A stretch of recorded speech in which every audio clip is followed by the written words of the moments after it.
So I know lots of folks are interested in the topic, and not everyone has noon on a Friday open in their schedule.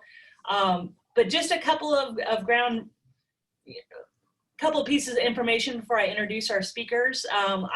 If you want to go ahead and open up your chat box, that's a great way to ask questions that our speakers can take a look at. They might not get to the questions immediately, but then we have a record of that if they want to go back towards the end of the presentation or whenever it would be most appropriate to answer the question. I think they've probably built in some time at the end for a question and answer session as well before we finish up at 1 p.m. But I do think the chat room is a nice place to be able to comment on things. And again, like I said earlier, to ask questions while you're thinking of those. So again, thank you for joining us for the College of Behavioral, Social, and Health Science Inclusive Excellence Lecture Series. I'm Denise Anderson. I'm the Associate Dean for Undergraduate Studies and Faculty Affairs in the college.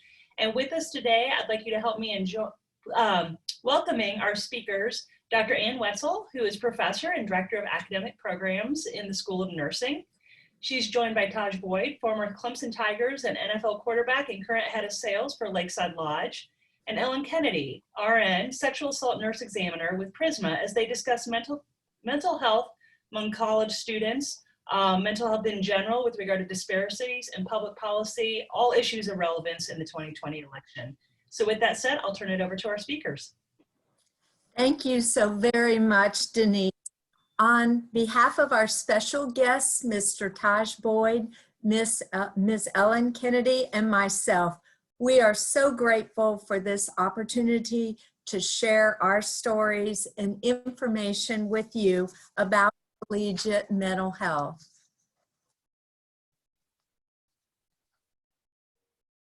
And in today's presentation, we'll provide an overview of collegiate mental health issues and concerns, highlight some key legislation and policy drivers, discuss common student mental health concerns, give some examples of students who may be less likely to seek treatment, and present Clemson University and other resources to promote mental health and address treatment needs. College has always had potential to be stressful, right? And so there's so many transitions from identity formation to living away from home to managing own time, new social networks, social experiences, and other kinds of experiences, work and work study. And these are some pictures from our recent move-in at when the students came back for in-person learning on September 21st. And there are also unique stressors in terms of homesickness, academic difficulties, and haven't we all encountered technology problems? Most of us have.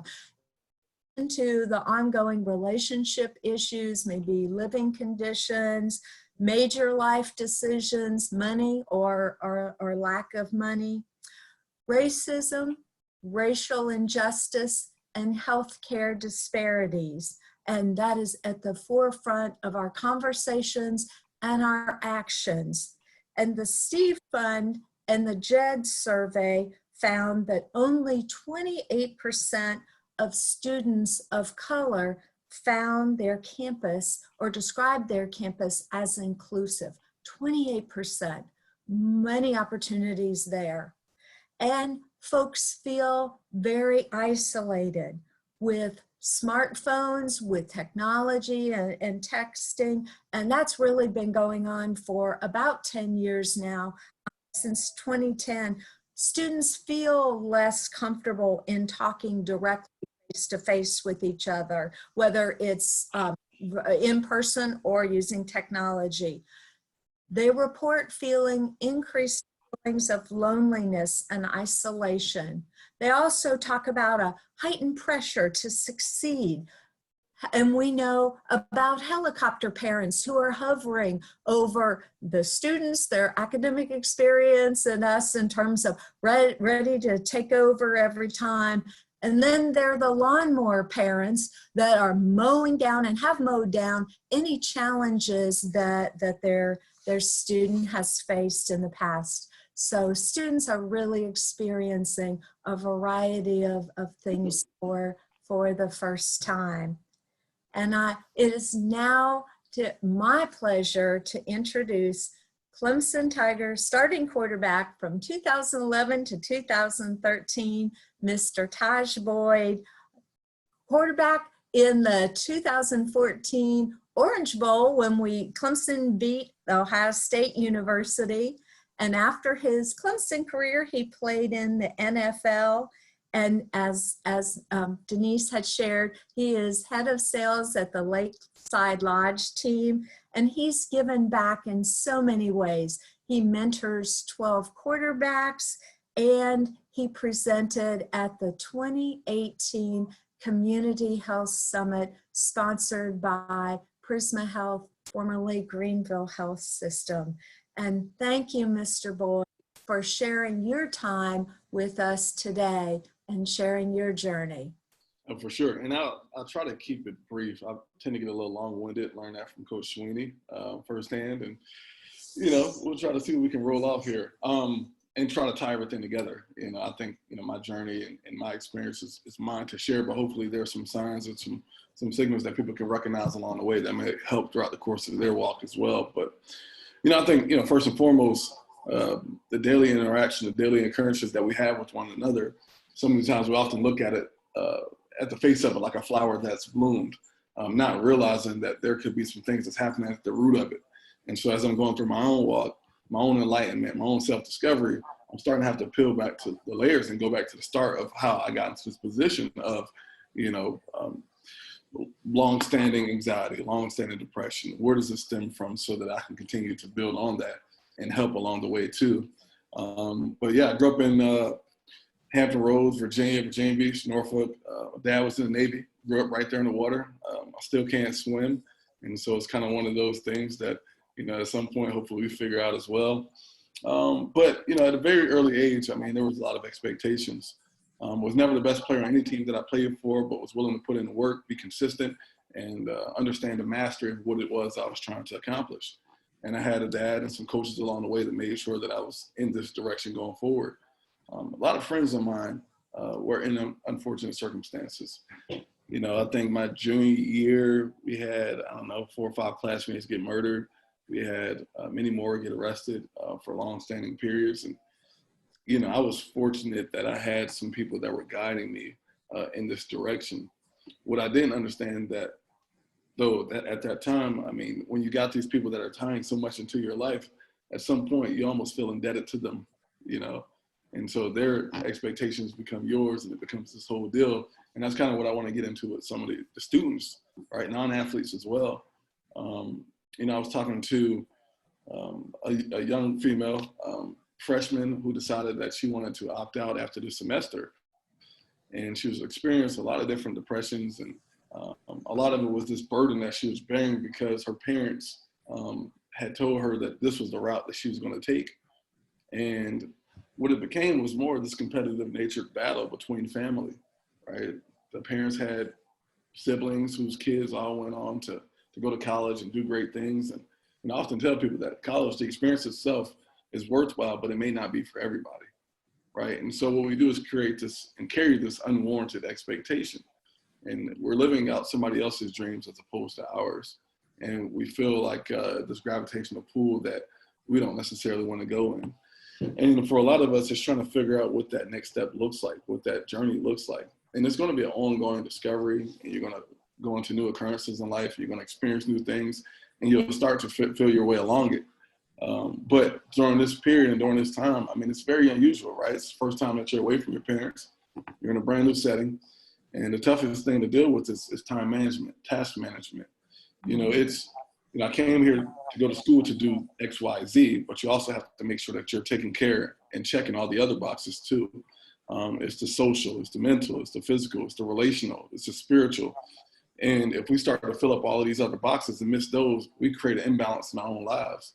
And so making sure that you are tapping into academia and doing what you came to school to do, but making sure that you're creating a really strong friend group that's more internal than what you're experiencing on the external. Look, we didn't have social media like that when I was growing up, and now it's more prevalent than ever, and that can cause some distress there. But it's, to be honest, it is a walk. And for me, when I look back on it, I try to go and figure out what it was. And people ask me all the time, do I have any regrets? And there's really only one. My whole life was built to end up at this one point, right? It was to make it to the NFL. And, you know, I did that. And I started to not enjoy myself anymore. You know, and I stopped really enjoying it going into my senior year of college. It became everything that I didn't want to play, right? It was all about, you know, the potential money that you're going to make, the lives that you're going to impact along the way. It was about this fame and this celebrity status. And I only played the game because I loved it. And I loved it for me. And so as I'm going through it, I start to realize, man, this isn't at all the reason that I picked up a football for the first time. And so my whole life was built to look at the process, right? This big picture. And as a kid, I was always told that whatever I was doing wasn't good enough because there's always somebody out there that's going to outwork you, right? It's, you know, this ongoing, okay, I got to keep going. I got to keep striving. This insatiable hunger that was never going to be fulfilled anyways. And so I started to carry that in every journey of my life. And so I got so focused on the process, the outcome, the big picture, that I missed any progress along the way. And that's the saddest part for me, because there were some highlights and there were some remarkable things that I was able to accomplish, you know, during that period, but I missed all of it. You know, it's all absent to me because that was just what I was supposed to do. All right. A plus B equals C. And that's how this whole thing is going to play out.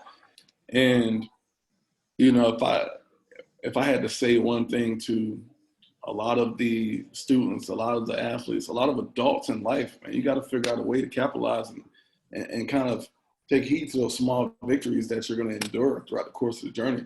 There's going to be plenty of pitfalls, right, and failures. But if you don't embrace those little victories, then none of it means anything anyways. Same thing with the experiences. I mean, so many times we feel like that our experiences are unwarranted, or we don't have this status to be able to speak on that at length to people, but we're all more alike than we are different. And, you know, just a conversation, a smile, a hug, a courteous gesture, it goes a long way. And I think these are some of the things that I was able to recognize post playing football. It's a battle, and a lot of it happens more internally than anything else. I did a lot of projecting, and if you got any questions, throw it in here. But essentially, as I started to read, in my mind, I want to be a philosopher, right? So I deep dive into books at a heavier rate than I ever did when I was in school, which is a shame because I'm like, damn, how much smarter could I have been if I would actually focused in when I was in school? But I projected, and there's actually this theory. It's called the looking glass self theory, and this is what I did when I failed in life, right? Well, when I thought I failed, you know, in comparison to everybody else that took that route, this was still a success. But I looked at everything I did and said, hey, well, it was all for nothing because I didn't play in the NFL for 10 years. I didn't make X amount of dollars, and now I'm back here and I'm doing this. And so the looking glass self theory is essentially this, and we all do it. We take our own emotions and our own experiences and we project that onto other people, right? Assuming that that's how they view us as well. And so if we see ourselves as tainted, as toxic, as unworthy, then we start to throw that onto people too and assume that that's how they see us, when in reality, they see something completely different. And so that war that you wage internally is so fascinating because, I mean, it's more harmful to you than anybody else in your life. And you start to essentially push people away because you don't want them to see that part of you, right? And it's like, well, all they've seen is good. Well, I don't need them to see the bad. When in reality, all of us have negative parts about us, but that's what makes us unique. That's what makes us us. The fact that we can overcome these adversities and hit these lows and continue to rise. One of my favorite things is hiking, okay? And I try not to get too religious in here because I don't know where everybody's spiritual beliefs stand, but I love hiking because it's a journey, right? It's, you know, usually I go up to Table Rock and it takes a couple hours. I get to the peak, and as I'm sitting there looking over the skyline and the treetops, you know, I realize that this is what I prepared for. I prepared for the journey up. And as I'm sitting there, I'm like, man, this is nice. I wish somebody could pick up a helicopter and fly me out of here because I don't want to go back down, right? And so I prepared myself for the journey up, but not for the way down. I didn't see this thing through. And so the climb down was actually more dangerous than the climb up because I lost my focus. It became lackadaisical. And I think so many times our life is predicated on milestones, on peaks. I gotta be married by this age. I gotta have this many kids. Gotta have this many dollars. I gotta drive this type of car. And in reality, life is peaks and valleys, you know. And the Bible says, yeah, walk through the valley, not through the peaks, not through the pitfalls. It is a continuous journey, but it is something that you can't do alone, which is odd because it's almost a dichotomy, right? You can't do life alone, but you have to be okay with being alone. And I would surround myself all the time with so many people because I didn't like who I was when I was by myself. And it's like that old adage, you know, idle time is the devil's playground. And so all of these negative thoughts would come in. And in a way, I felt like the things that I was doing within the community, and I started a nonprofit in 2014. And, you know, we've done some really good things. We've impacted a lot of people in a lot of positive ways. But for me, you know, I started to question what I was even doing it for. And I was like, what, am I doing this to cover up the insecurities that I have? And I'm like, you know, no, that's not why, you know. The reason I'm doing it is because, you know, I want to give without expectation, without any give back here, right? It's just something that I want to do out of the kindness of my heart. And so again, that trick that happens here, you know, that battle, I mean, it's pretty fierce. And, you know, I struggled with it for 7 years, and I finally, for me, it was like, man, this is enough. I'm done with it, man. Like I've been a performer my whole life. I think a lot of us do.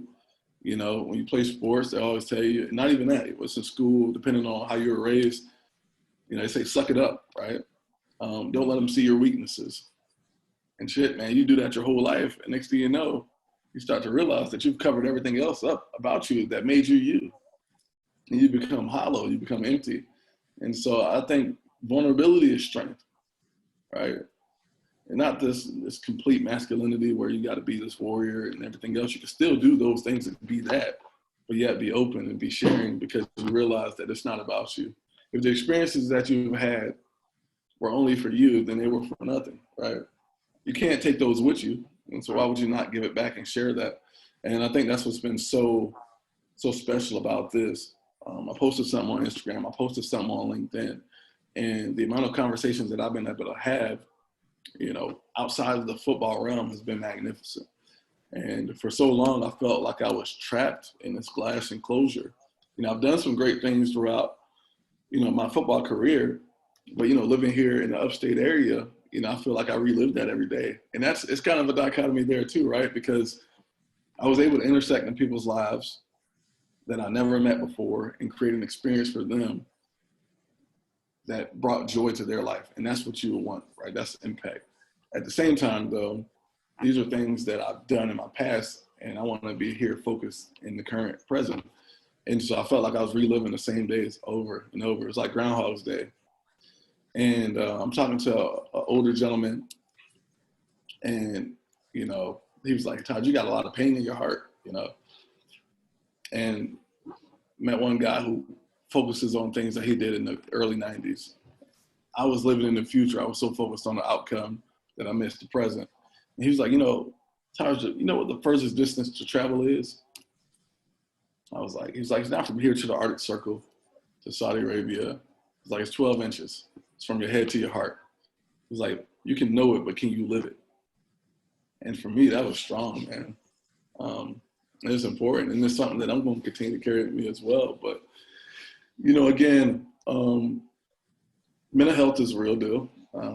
You got to find time to figure out what it is that you want to do in solitude, simply because, you know, you got to find ways to be one. You got to be mindful.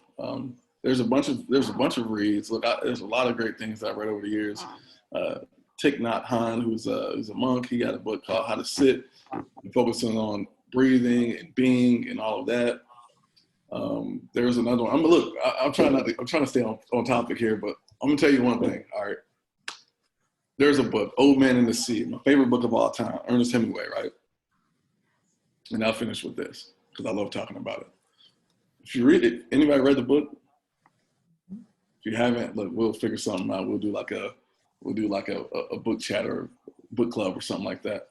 But An Old Man in the Sea, essentially, this is the premise of it. You got an old fisherman, right? Who's been in this village for a long time.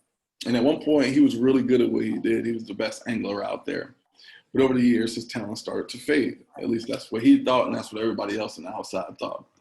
And so he has this young skipper, and they go out to sea. And he's like, I'm gonna prove to everybody that I still have something left in the tank. And he goes out there, and he's out there for weeks on at a time. And he's casting, and he's reeling, he's casting, and he's reeling.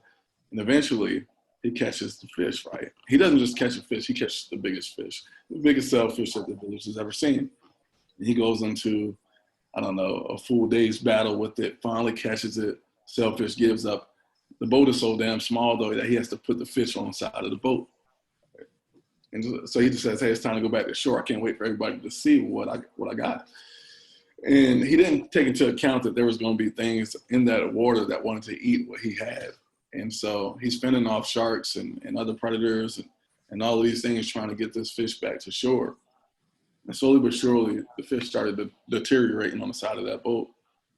And he's breaking down, and he's crying, and he's like, nobody's going to believe, what I caught. I have nothing left to show for it. And then he realized that, you know what? It was never for them anyways. He knew what he caught. He knew what success looked like for him.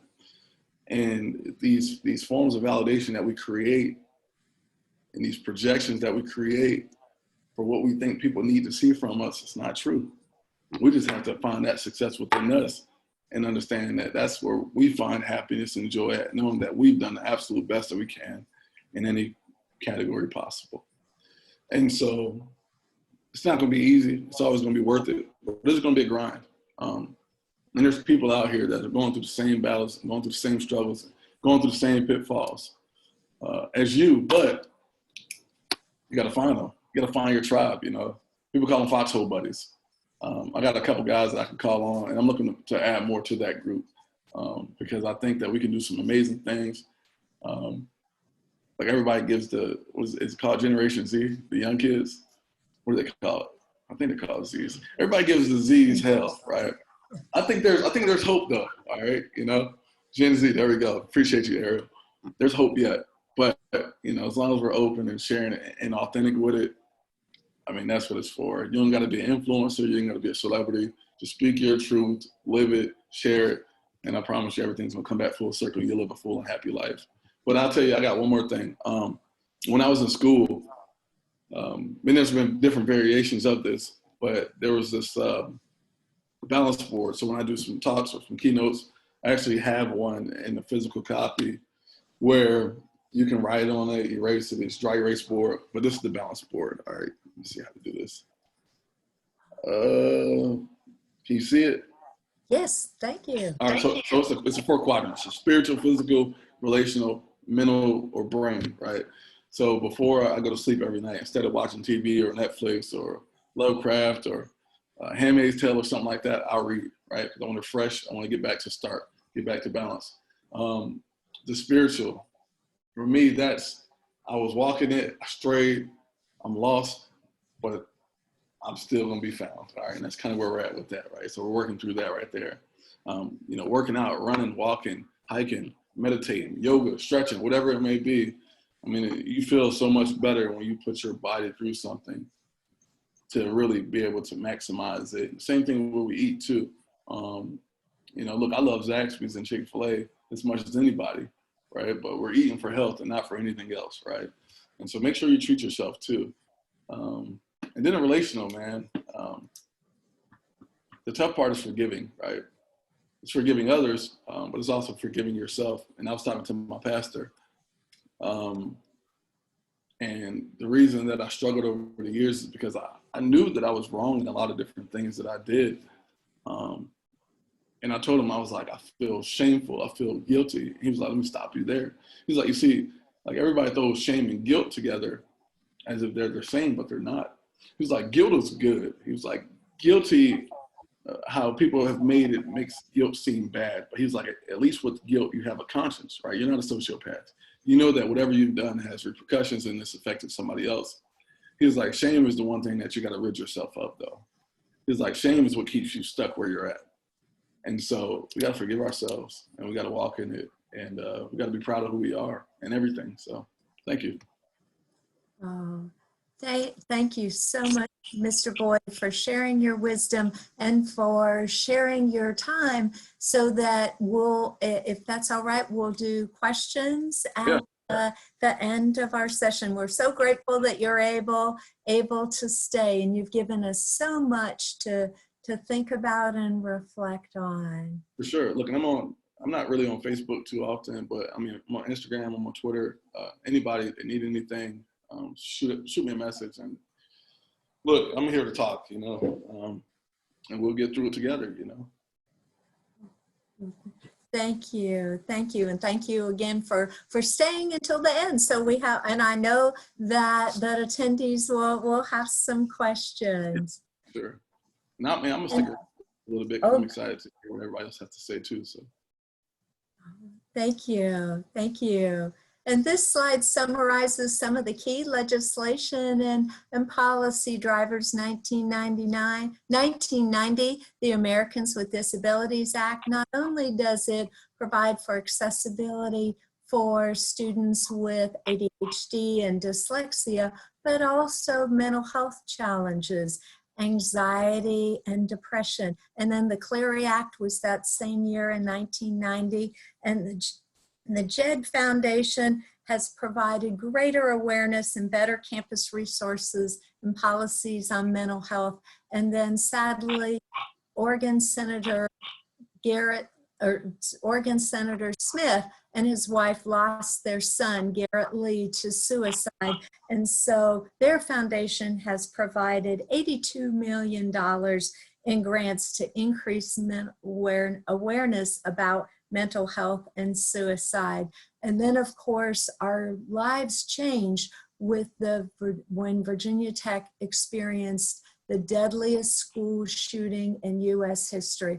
And that changed the conversation and the actions about mental health on campuses. And the Title IX, and thank you to Alicia Smith and her wonderful office who keeps us updated on Title IX. And the new Title IX Act came out and became effective on August 14th, 2,000 pages. And among just some highlights of that, it narrowed the definition of sexual harassment, and there are now new hearing and cross-examination requirements. So new things occurring all the time. These are some statistics from the American College Health Association. And looking at in 2019, 66% of those surveyed felt overwhelming anxiety. 56% felt hopeless. 45% felt so depressed it was difficult to function. This study found 13% of the college students, the thousands of college students surveyed, were considering suicide. There are several other surveys that have found 15 and 20% of college students thinking about suicide, and sadly 2% complete suicide.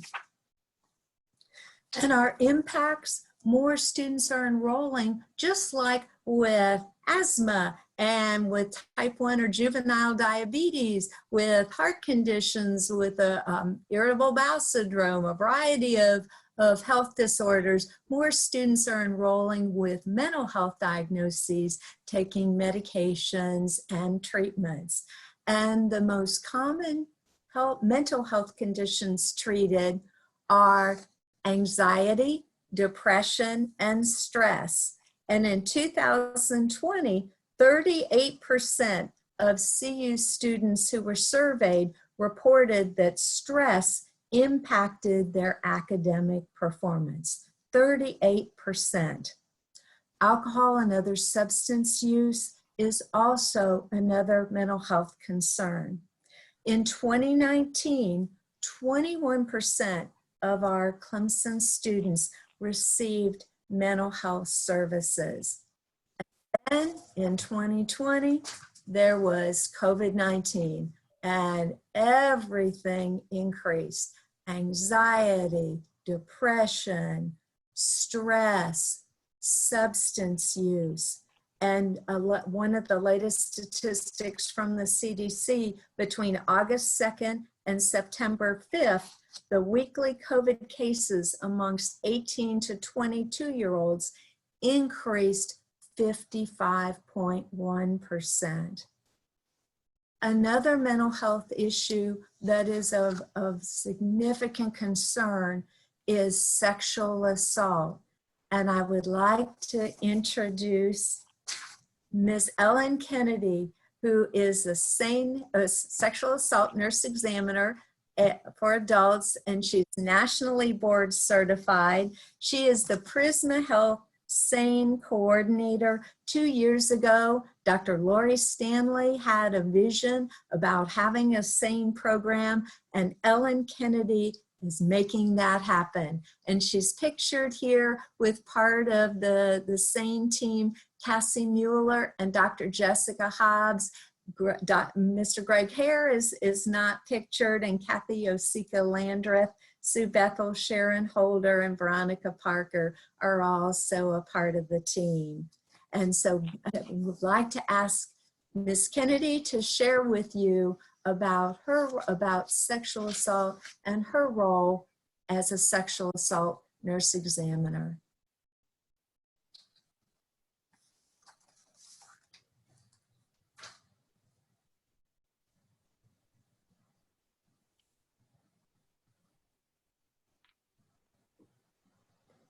Ellen, are you with us?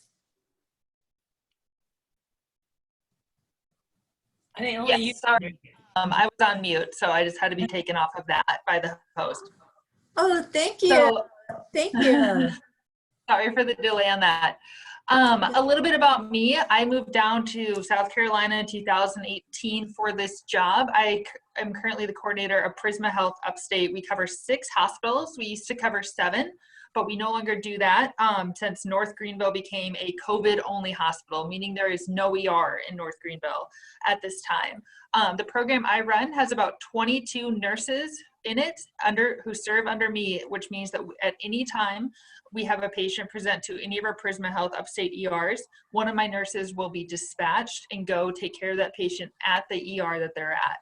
Prior to this, I actually worked in politics. My first degree was political science. I lived and worked in Washington, D.C. for a bit, and then went back to school because there was such a need for sexual assault trained nurses. And I'll talk a little bit about why that need is so important.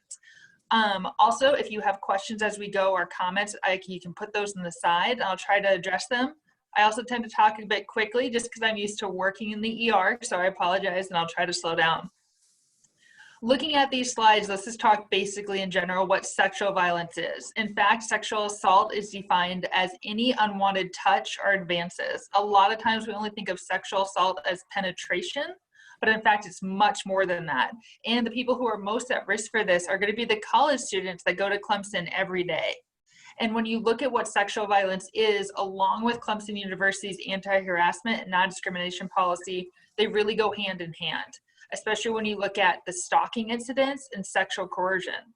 We're seeing a huge increase in internet sexual coercion. And what I mean by that is a lot of times college students exchange photos back and forth. They may be in a relationship and there may be some photos that are not suitable for people outside the relationship. When that relationship ends, we're seeing an increase of those photos being used against the person who sent them, possibly in exchange for money, in exchange for sexual activity, etc. So things we don't even think of commonly are being used for sexual assault or sexual coercion. And this is something that when you add that into a college environment that's already very stressful, it can mean a lot more. Really just looking quick at this 2019 survey from the Association of American Universities, the biggest takeaway I want you to have here is we are currently what's called the red zone. More than 50% of college sexual assaults occur between August and November. And we're right in the middle of that right now with September and October. And what we're seeing from data, not just in the US, but across the world, the amount of sexual assault is actually going up. Because anytime you add stressful situations, worrying about money, worrying about jobs, if you're going to have a job, if you're going to keep a job, anything like that, which obviously COVID-19 is greatly impacting, we're going to see an increase in sexual assault and domestic violence. And a lot of times when we first see signs of domestic violence, it's going to be in college, because at that time the relationship mentality isn't fully formed, and it's easy to stress out against it, especially when you add not only worries about money, job security, but then worrying about tests, scheduling, is my class going to be canceled, etc. So when we look at that, we see that we're in the red zone right now, and it's even a more increased risk. A lot of times also these students, especially freshmen or sophomore, are new, and the idea of consent, why we know what that is, they may not know what it is for themselves. They may not know what it takes to fully consent and what that all involves. So what we need to worry about even more so than besides the terrible act of sexual assault. Sexual assault is traumatic, it's invasive, and it's one of the worst things anyone can experience. And what we really need to think about with this is when we talk about sexual assault, it's its own form of trauma. It's its own form of trauma that isn't from anything else that we've ever experienced. When we see someone who is in our ER bay, trauma bay, with a car accident, with a gunshot wound, with a stabbing, we can see that blood. We can see a broken leg. We can see that trauma. The trauma of sexual assault is very different, because oftentimes it's what we see is the mental trauma. What we don't see is the mental trauma, the internal battle with oneself, and the immediate stigma, shame, embarrassment, uncertainty that go around with that. So we don't see that trauma. And because we don't see that trauma, it's difficult to offer that person help, offer that person assurance, or even to sit with that person and be there with them. It's easy to see someone on crutches and offer to open the door for them. It's not easy to see someone who is currently fighting an internal mental battle with themselves in class because something happened the week before and they're not sure how to deal with that. So what happens when we don't seek help? What happens if you don't show up at one of my hospitals? What happens if you don't seek help from an advocacy center? These numbers are huge and they're frightening. And the fact is, because sexual assault is underreported, they're actually probably higher than they are what's listed on the page.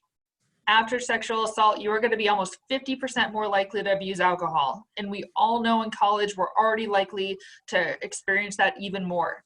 Over 60% develop a drug use disorder. And I don't just mean meth, I don't mean cocaine, I mean prescription drugs as well. And we all know there's a huge opioid epidemic going on in the US. So even if you're sexually assaulted one time, you are far more likely to experience in those abuse of alcohol and substance abuse. Then we're already at risk of being depressed in college. After sexual assault, even attempted sexual assault, we are 3 times more likely to suffer from depression, suffer from other mental health disorders, and we all know the stigma that surrounds that means we're less likely to seek care. And if we don't seek care, we can see we are over 4 times more likely to consider suicide and almost 20% more likely to actually attempt suicide. In fact, a huge study done shows that 22% of females who have committed suicide have a history of childhood sexual violence. How do we handle that? And not only that, or how do we handle that? The biggest thing we look at is Clemson actually has a great system in place, and it's only becoming better about what Clemson can do. And remember, the biggest thing is that we so often look at sexual assault as only the types of penetration that we see in Law & Order SVU or movies or something like that. But like we talked about, coercion, stalking, etc., is all a huge thing. And with the relationship and sexual violence services at Clemson can actually help you out with that. They offer great resources. They're available 24/7. You can call them, you can come in person, etc., of what you want to do. And these are all confidential, crisis counseling. But not only just the Clemson, what we can also see is some people say, I don't want anyone at my college knowing what happened to me. I'm too embarrassed, I'm too scared. And that's understandable. The stigma surrounding sexual assault is so huge and so focused on the victim that we oftentimes don't look at it. So we have these great resources that exist in the counties around Clemson. Every county that Prisma Health works with has an advocacy center. For example, let's talk about Greenville County, because we do see a lot of Clemson students at our hospitals. Greenville County has the Julie Valentine Center that we partner with. And they offer 24/7 hotline services. They offer in-person therapy services, family therapy. They also offer, if you do involve the police, they will go with you to the police station so you're not alone sitting there talking to them. And if it does end up going to court, you will have an advocate with you in court, so it's not just you, because you can oftentimes feel alone. All these services, Pickens County also offers them, Oconee and Lawrence County, and those are our 4 counties we have hospitals in. All are confidential. They're free of charge, so you can have therapy completely free of charge, and they work with you. They also make sure that you never receive a bill from the hospital, and that's really important. So if you ever have a student coming to you and are like, I just don't want my parents finding out, my insurance, etc., I'm worried about payment, any person can present to one of our Prisma Health Upstate ERs. You'll be taken care of by a trained sexual assault nurse and given your options about how you want to move forward, and you will never receive a bill for those services. It's sent to the state. The state pays it, and so therefore your insurance isn't billed, your parents aren't, you yourself aren't billed. And more than anything, by coming to the hospital, we can help set you up with these resources down the line, because as we just learned from some of these slides, that down the line can be an even more scary time when you feel even more alone. Thank you so very much, Ellen, for sharing about the sexual assault nurse examiner program and what a SANE nurse is, and for your leadership in the program to ensure that there's a SANE nurse to respond when students or any individuals present to a Prisma Health Emergency Department for trauma-informed care. Thank you. The Healthy Minds study in 2018 and 2019 found that about 36% of the college students surveyed had major or moderate depression. About 37% had an anxiety disorder. Only 6% said that they would think less of someone who received mental health treatment. But look at the next statistic. This one is powerful. 47% said that they think most people would think less of someone who received mental health treatment. So there still is stigma. We are working every day to change that, but that's still a barrier to receiving treatment. It's so important to be cautious about making general statements about any group, because each person is an individual. But we wanted to highlight some students who may be less likely to seek mental health treatment. Students of color, 51% felt overwhelmed their first term. They felt isolated, and 75% of African American students reported being more likely to keep their feelings to themselves. When starting college, African American and Hispanic students report feeling less academically prepared and less emotionally prepared than their classmates. And when students of color do seek counseling, the therapists often don't look like them. So that's a barrier. They also talk about being first-generation college students and feeling like they're carrying their whole family's hopes and dreams on their back each and every day. Men may also be less likely to seek treatment. That has been changing over the past 20 years. Men can present a little bit differently. A not uncommon presentation is being very angry, very irritable, and aggressive. Men use substances to deal with their feelings, alcohol and other substances, and are more likely to die by suicide. Graduate students are very stressed. They're stressed about their program of study, their own classes and their own work. their lab work that they're responsible for, whether they're a graduate teaching assistant, a graduate research assistant, or an administrative assistant, and if they're a GTA or GRA, those responsibilities. They commonly report feeling very stressed about money, lack of money, and also not having work-life balance.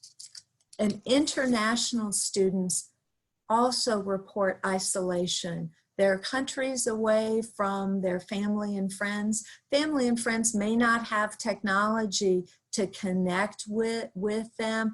They are not able to visit home when significant life events like a death in the family occurs, or if they're concerned about if they leave, whether or not they'll be able to get back. So it's so important, like Clemson University has a strong international community to provide our international students with support.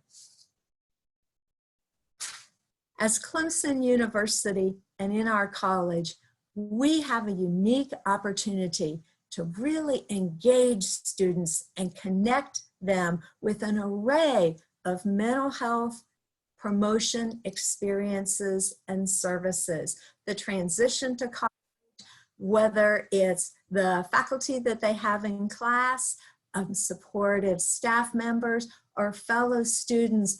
Oftentimes our students will share with one of these, who then helps us to be able to connect with services. We have an opportunity to help students to develop lifelong health habits. And we have a variety of clubs and organizations students can participate in. And this fall, we have an Active Minds chapter that just started. There are 500 chapters nationally, and the goal is to promote mental health awareness and mental health support. Campus recreation, a variety of faculty are so creative with their extracurricular activities that they're offering. And when we are on campus, we have times when pets visit and emotional support animals can be with students, and certainly walking in the South Carolina Botanical Gardens is amazing.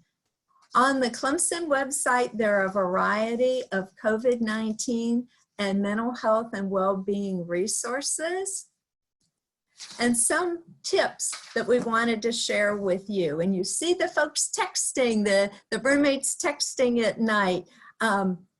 Just as we talked before, that texting and Snapchat, that students feel more isolated, and having their devices, having a TV on, even if the volume is turned all the way down, the changing flickering of the light, brain studies have been done. Their brains are almost as active when they're sleeping. So they're not getting that REM sleep, that restorative sleep, as they are when they're awake.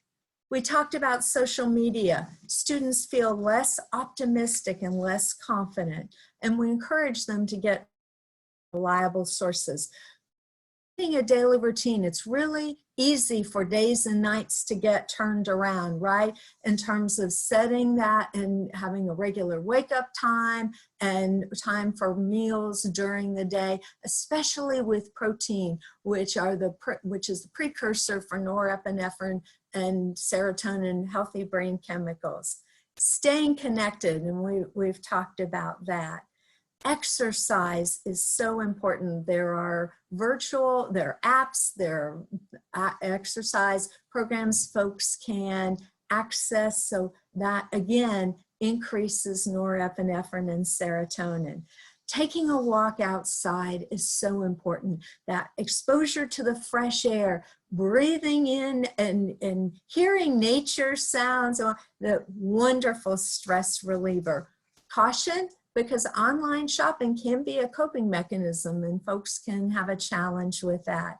And so we want to encourage our students to have a can-do attitude. I can start a new hobby. I can try a new recipe. I can listen to music, and it's amazing how many are listening to the that opera telecast or simulcasts, well, that are available. And chocolate is not on the list, but I would venture to say we all might want to add that one to the list. Resources, Clemson offers workshops like letting go of procrastination, letting go of perfectionism, wellness coaching, self-care online resources. Guru that was developed by Duke University is all free to our Clemson students. And there's peer-led dialogue and support through the Aspire program. Tau therapy is available anytime, anywhere on their phone in terms of online, and has a real variety of resources. There are self-help apps too. When students are stressed and they're talking about feeling overwhelmed, and we've been listening to them to share about that, and we've asked them, well, how have you tried to handle that? And so they're sharing with us. If they haven't talked about a self-help app like Calm, and sometimes students will say, you know, I'm so overwhelmed, I've got so much to do, I can't do anything else. And we can offer, could you do something for 4 minutes a day? Oh, 4 minutes. Yeah, I could do something for 4 minutes a day. So and we talk with them about, in terms of, you set your timer on your phone, because if you don't want to spend more than a minute 4 times a day, so you don't spend, and then log into the, click on the Calm app and listen to that relaxing rain or whatever it is that appeals to the student. We encourage them to do that when they first wake up, or noon, or if noon is when they wake up, so 3 more times during the day with that last minute before they go to bed. For the super stressed, sometimes we start with 1 minute a day, that's what they can offer. On the Clemson website, you'll also find other apps about smoking cessation, alcohol use, and cannabis use. Recognizing students in distress is such an important part of our role as faculty, staff, and also fellow students. So the student who stops coming to class or who's late coming to class, the quality of work that they're doing changes. They're turning in assignments late, or they don't turn in assignments at all. Their behavior changes. Suddenly they're very angry when in class, or asking questions in an angry, kind of hostile voice. Have an appearance change. When they log in, you see them wearing a hoodie, and now the hood is pulled over so that you don't hardly see their face, or don't see their face at all. So when we see students in distress, when we encounter them, to ask about that. And the I Care model is an easy one to remember. Inquire, ask about it. Connect at what they're experiencing. Connect with a student. Acknowledge the challenge that they're experiencing, how stressed they're feeling, how anxious they're feeling, how down they're feeling. Respond in terms of, how have you tried to handle this? And then explore other alternatives with that. We have a variety of emergency resources, and this slide summarizes those. We are truly, truly grateful, from texting to crisis intervention and responding. There's a CAPS counselor on call 24 hours a day, and the National Suicide Prevention Lifeline that can reach anytime, anywhere. And in the mental health resources, the CAPS counselor does a triage with them. So they talk with a member of the staff and about what's going on, and determines the safety risks. Do they need immediate attention, crisis intervention? Can an in-person visit be scheduled? There are online screenings. We can do telemental health in terms of, or telephone call, text, and there are self-guided modules. Crisis intervention for students is key because, as I said earlier, about 15 to 20% have considered or attempted suicide. There are single session visits. It's sort of like going to urgent care. And the most common time when students come for single session visits just to help them get that little boost that they need is at the beginning of the semester and right before finals. One-to-one counseling is available. We have a variety of group counseling groups, and they can be around a specific topic like binge drinking, eating disorders, emotional regulation. And then we have a staff psychiatrist for medication management as well as all the other wonderful providers at Redfern Health Center, Student Health Center, and then referrals to local mental health providers as needed. And some schools and colleges have recovery residences for students who are in recovery, and that helps them to have the support that they need during their recovery and to help them to stay in recovery. And we'd like to have an opportunity to take questions from the group. Let's see. Oh my goodness. Yeah. I think we've had lots of discussion going on in the chat box, which has been great. And I think there's been a number of questions that have been answered in there as well. It does look like Lee has a question towards the end that maybe we can address. We've just got a couple minutes here. I don't want to keep people too long, and I know some folks will need to leave at 1. You will not hurt anyone's feelings if you need to sign off. But Lee's question was about the perceptions on how remote learning technology have affected students' mental health, especially first-year students. Any specific harms or benefits, persons at particular risks? In terms of overall the stressors that we talked about that have always been a part of that have certainly increased with the stresses around remote technology, that we really need to work together to connect with our students, because there is that distance, and how we can work to have smaller groups, to have open times when students can connect with us so that they know that we are here for them.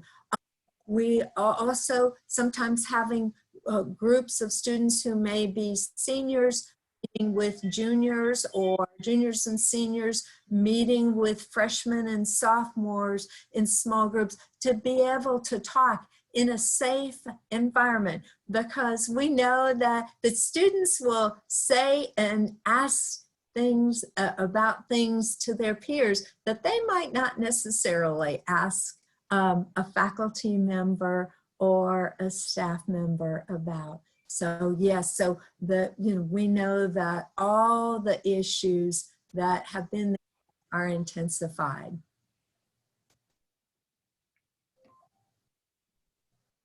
Thank you, Ann. I'm gonna go ahead and thank our speakers for being with us today. My guess is that if folks want to reach out to them directly, they would be happy to answer questions as well. For those of you who who might not have been able to attend this morning, be on the lookout. We are going to develop a space on the college webpage to be able to post these lectures as well, so other folks can hear this great information that our speakers were willing to share with us today. So again, many thanks to our speakers, and thanks for everyone else who joined us today. Have a wonderful weekend and enjoy this weather. I think it's great for everyone's mental health. So take care. Truly. Thank you, Mr. Boyd, and thank you, Kennedy, and thank you, Dr. Anderson. Thank you. And please don't hesitate